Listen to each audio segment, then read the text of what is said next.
बच्चे भी थे, बड़े भी थे, बुज़ुर्ग भी थे, उन्होंने जो है वो चीखो पुकार शुरू हो गई। लेकिन उससे पहले जब उन्होंने रनवे से दोबारा उठाया जहाज़, उस वक्त ही आयतें वगैरह, अल्लाह के नाम लेना, हर चीज़ शुरू कर दी थी, कलमे वगैरह पढ़ने शुरू कर दिए। तो कोशिश की लेकिन वो क्रैश हो गया और उसके बाद जो है पूरे प्लेन में आग लग गई है। 8F मेरा सीट नंबर था और पूरे प्लेन में आग लगी है। तो मैंने अपना सीट बेल्ट जो है वो उतारा है। उतारने के बाद मुझे रोशनी नज़र आई। उस रोशनी को देखते हुए मैं बाहर निकला और जंप लगाकर 10 फीट की हाइट से मैं बाहर आ गया। उसके बाद उन्होंने मुझे जिना हॉस्पिटल, एम्बुलेंस आई है, जिना हॉस्पिटल मुझे मुंतकिल किया है।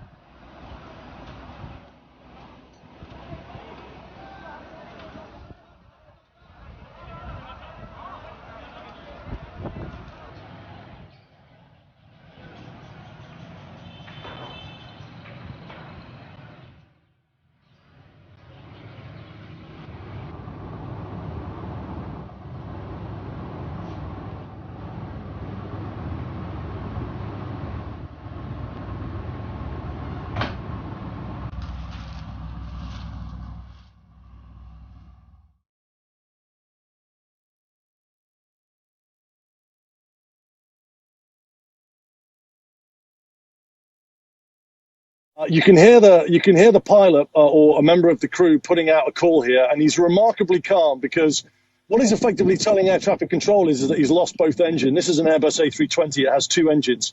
He's basically saying that he's lost both his engines at relatively low level over an urban area, which was about 3 miles away from Karachi International on long finals on the approach.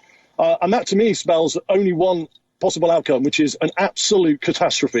If you lose both engines in a double-engine jet and you're low level over a city, you have very few options of where to put that aeroplane. And so it's chilling listening to the pilot talking to air traffic control just because he is so calm. And if he's lost both his engines and he's 3 miles out, there is no way whatsoever that that aeroplane with a double engine failure is going to make the runway. The flight had 8 crew members in total. All of them lost their lives in the fatal crash.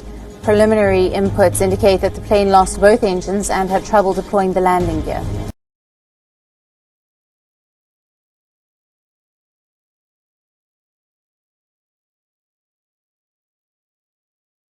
Another sunny day in the English Channel and another busy one for the British Coast Guard. A small inflatable boat packed with migrants heads into British waters from France. There have been dozens so far this year. They carry men, women and children. They're picked up and taken ashore, where they will apply for asylum. In the last few weeks, the numbers have been rising. The migrants pay smugglers between $6,000 and $10,000 each to cross the channel between Calais and Dover. So far this year, the British Coast Guard has rescued more than 1,400. Most of the recent arrivals come from Iran, and given the political situation at home, many are allowed to stay. But the risks are enormous. The channel is one of the busiest shipping lanes in the world. The boats are always overfilled. In recent days, French Coast Guard vessels have been filmed tracking the boats, but not intervening.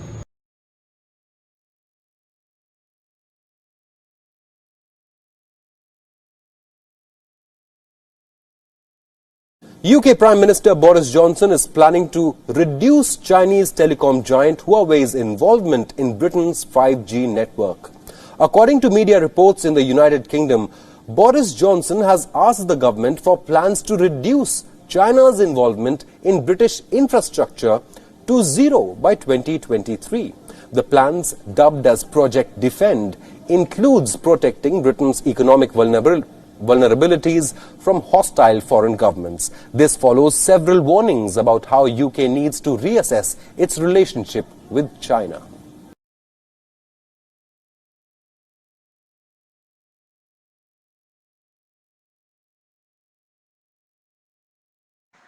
As of Saturday, the total number of COVID-19 cases around the world has exceeded the 5.3 million mark.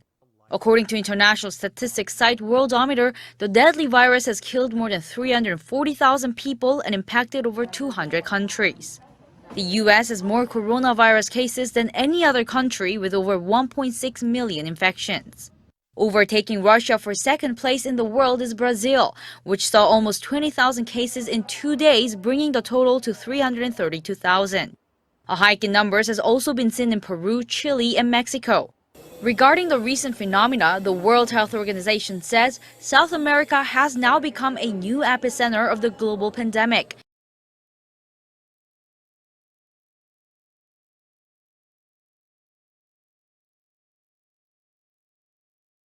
Vancouver police are raising concerns over an increase in anti-Asian hate crimes in the city. Several incidents have been caught on camera. Officials say there is also an ongoing issue with racist vandalism. Well, they are disturbed by the significant uptick in the number of these types of crimes, especially because they have been speaking about this over the last several weeks. Members of the community have also been talking about this issue, yet the numbers continue to go up. And let's look at those numbers now. So far in this year, they've had 72 hate crime files that they have investigated compared to 51 at this point last year. But more specifically, 29 of them are anti-Asian files since the month of March. They had 4 at this point last year and 12 all of last year, and they say there are 10 more still under investigation that could be added to that total.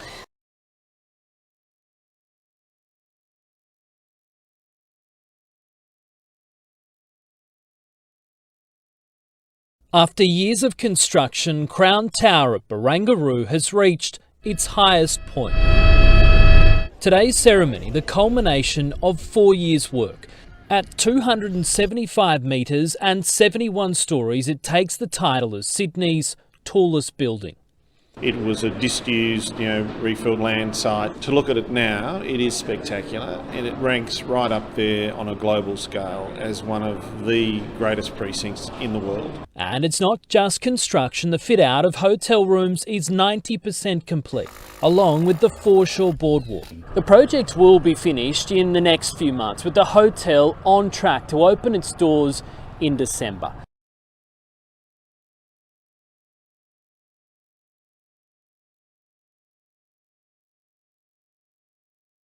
Stargazers in the country's south have reached for their astronomy guides as a mysterious flying object lit up the night sky.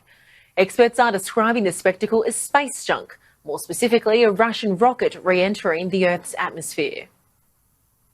A blaze of fire in the night sky, so unusual some witnesses feared an aeroplane had exploded. Others suspected it was a meteorite, but experts say it was travelling too slowly and the burning arc was too fast to be a comet. What we actually saw was a late-stage rocket that put a Russian satellite into orbit.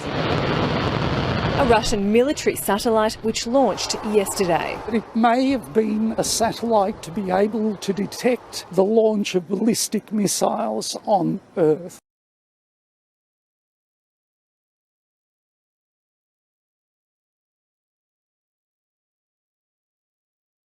The day of reckoning has come for Lori Loughlin and her husband as they plead guilty in federal court via Zoom technology. Okay, there's Lori Loughlin and her husband. Reporters and the general public were permitted to watch, but we are legally prohibited from showing video or audio. Loughlin looks very serious, paying close attention to the judge.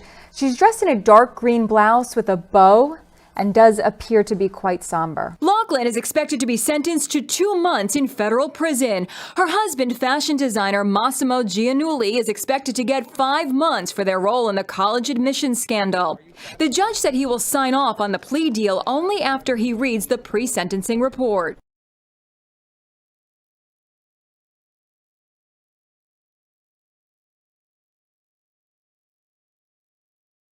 Nominee Joe Biden has landed himself in controversy over his comments about black voters in the United States.